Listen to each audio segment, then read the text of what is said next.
Bonjour à toutes et à tous, et nous revoilà après 2 semaines d'absence pour une nouvelle émission de Passe l'Info. Sans transition, l'actualité nationale. Alors que la réforme des retraites a été votée par le Parlement, les Français ont manifesté de diverses façons leur désaveu face à cette réforme et surtout face au mutisme des leaders politiques. Le parti antisioniste a souvent critiqué l'ingérence des lobbies sionistes dans la politique intérieure française, troquant les intérêts de notre pays contre ceux d'Israël. Cette ingérence est souvent masquée, mais parfois elle se montre au grand jour. Et la preuve en est cette vidéo où l'on voit le député de la majorité, Éric Raoult, courber l'échine devant les intérêts d'Israël. Ce soir, moi, j'avais le bureau politique de mon parti. Et Xavier Bertrand m'a dit, mais tu t'en vas. On parle des retraites, c'est important. Et je lui ai fait passer un papier en disant, pour moi, Israël, c'est plus important que les retraites.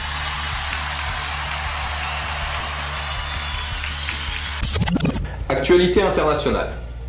Le Synode, l'Assemblée générale des évêques catholiques du Moyen-Orient, qui s'est tenue à Rome fin octobre, sous l'autorité de Benoît XVI, s'est achevé par une critique d'Israël. Ces évêques ont fait valoir qu'Israël n'a pas le droit d'invoquer le concept biblique de terre promise, ou de peuple élu pour justifier la colonisation à Jérusalem ou revendiquer des territoires. L'archevêque Cyril Salim Boustros a déclaré à ce propos « Nous, chrétiens, ne pouvons pas parler de terre promise pour le peuple juif. Il n'existe plus de peuple élu.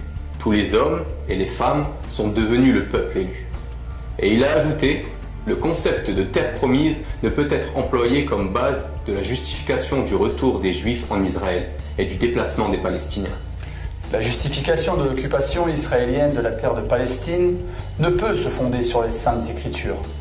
La déclaration finale de ce synode est une véritable mise à nu du sionisme, nu ôtant son masque religieux et biblique. De plus, dans une lettre adressée au président iranien Mahmoud Ahmadinejad, publiée jeudi par le Vatican, le pape Benoît XVI a jugé de bienvenue la création d'une commission bilatérale entre le Vatican et l'Iran pour la défense de la liberté religieuse. Afghanistan, la guerre perdue d'avance. Ben Laden s'en prend à la France. Dans un message audio, il critique notre pays pour l'interdiction du port de la burqa, mais surtout pour sa participation à ce qu'il appelle la guerre de Bush en Afghanistan.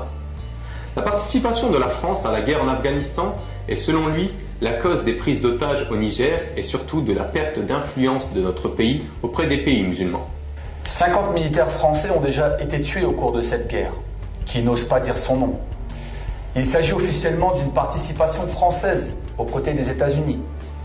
Mais combien faudra-t-il de morts jusqu'au présidentiel de 2012 avant de se retirer de ce bourbier? Tout le monde sait que les Américains partiront. Alors que cherche exactement Nicolas Sarkozy en continuant cette guerre? Creuser le fossé entre la France et les musulmans à Kaboul comme à Paris. Cette politique ne profite qu'au lobby sioniste, qui ne vit que de la guerre menée par les autres. Quelques brèves. Un attentat criminel a été perpétré contre l'église Notre-Dame de Bagdad le 31 octobre 2010, veille de la Toussaint. Il a fait 58 morts et 78 blessés. Le parti antisioniste fait observer que ces attentats interconfessionnels sont la conséquence de l'occupation américaine dans la région. Ces attentats portent la marque du sionisme à qui ils profitent. Utilisant les sectes évangélistes arrivées avec l'armée américaine, Washington et Tel Aviv cherchent à opposer chrétiens et musulmans.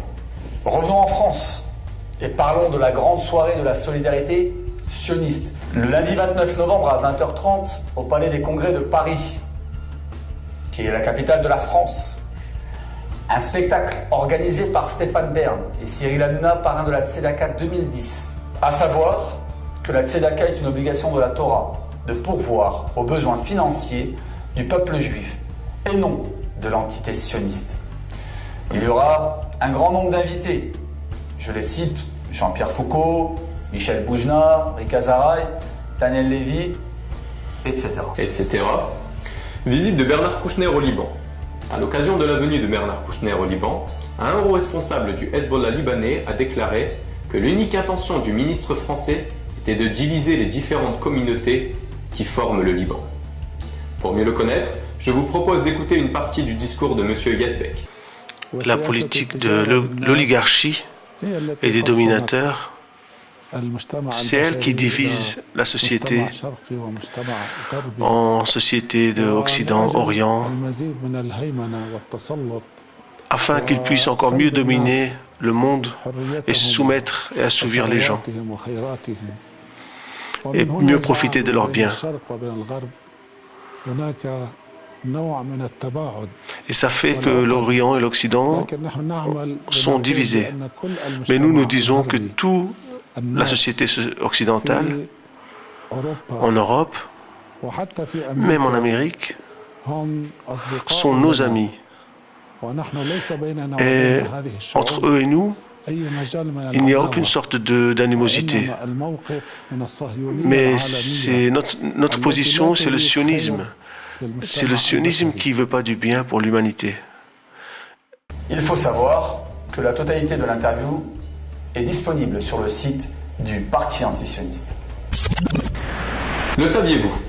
Le 30 septembre 2010, l'Assemblée nationale a adopté un projet de loi qui sanctionne de la déchéance de la nationalité les Français naturalisés depuis moins de 10 ans, condamnés pour le meurtre d'agents dépositaires de l'autorité publique. Cette nouvelle loi tente encore une fois de jeter le discrédit sur les immigrés ou les nouveaux naturalisés. Par contre, saviez-vous qu'en 2002, un commissaire de police avait grièvement été blessé par un franco-israélien? Les faits. Lors d'une manifestation pro-israélienne à Paris le 7 avril 2002, un commissaire de police est gravement blessé à l'abdomen par des coups de couteau d'un certain Julien Soufir, un jeune franco-israélien sympathisant du Bétard. Pour ne pas risquer de provoquer des sentiments d'antisémitisme en France, l'affaire a été étouffée. Des pressions ont été exercées sur le policier pour qu'il retire sa plainte. Mais une telle impunité a fait perdre la vie d'un homme innocent. Pour se mettre à l'abri de poursuites judiciaires, Julien Soufir trouve refuge en Israël, où il assassine un chauffeur de taxi.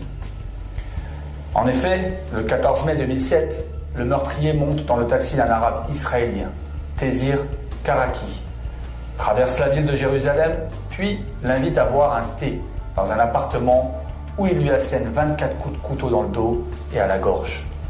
Il déclara ensuite que son but était de tuer un musulman et que pour lui, c'est comme abattre un animal.